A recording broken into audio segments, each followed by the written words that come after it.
Alright, I got something to say. I liked the Super Mario Brothers movie. The 1993 one with Bob Hoskins and John Leguizamo. Everybody hates it. I disagree. Here's why.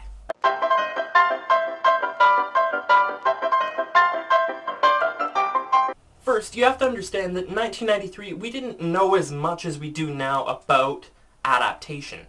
It was the beginning of the information age. That meant if a movie came out, odds were the movie was your first exposure to something. Super Mario Brothers was the first major exception to that. If someone interpreted Willy Wonka, you are more likely to have seen the movie than you were to read the book. And boy did they screw up in a lot of ways. As an adaptation, it really fails because it has nothing to do with the video game, except some vague character similarities. But it's a good movie on its own right. Despite what you may think about John Leguizamo because of his failed comedy career, he's actually a really accomplished actor, and so is Bob Hoskins. These are not B-movie actors. Also, Dennis Hopper plays King Koopa. And so for those of you who have seen Blue Velvet, you realize this means that King Koopa will fuck anything that moves. So really what you're seeing here is an all-star cast. Also, it wasn't so much targeted for children. Being the first live-action conversion of a video game, they picked one that had been around for a few years.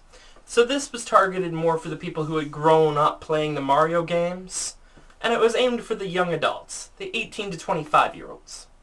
Also, the girl they got to play Daisy was really hot. Now, the plot has nothing to do with Mario in general. So instead it starts in Brooklyn, and then they go into an alternate dimension where King Koopa rules a dystopia. It's got kind of a cyberpunk feel, not at all inspired by Blade Runner.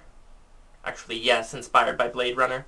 There is a little bit of a horrific scene because they're trying to merge the dimensions where King Koopa's tower replaces the Twin Towers, and kind of post 9/11, the Twin Towers get destroyed. Yeah, it's not appropriate. But the movie is still really good in its own right. First off, the acting is cool. They didn't know what they were doing, and so I think what they wound up with was kind of awesome. It's not Super Mario, but it's still interesting. And it's fun to watch, even on the basis that it screwed up. The only lasting thing to come out of this movie for everybody was Mario and Luigi's last name is also Mario. Mario, Luigi Mario. I think that's the only thing anybody ever remembers.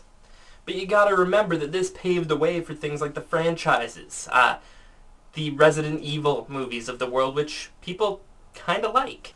So I guess what my point here is, a movie doesn't have to be good or profitable in order to be entertaining and interesting and culturally relevant in ways we don't even comprehend. So what if the movie lost $28 million? It's important. Or if everybody involved hates it, the director won't take the credit on it. And Dennis Hopper and Bob Hoskins both view it as the worst point in their careers. Didn't seem to affect John Leguizamo much. He went on to star in several other terrible movies. But I mean, look at Pauly Shore's career.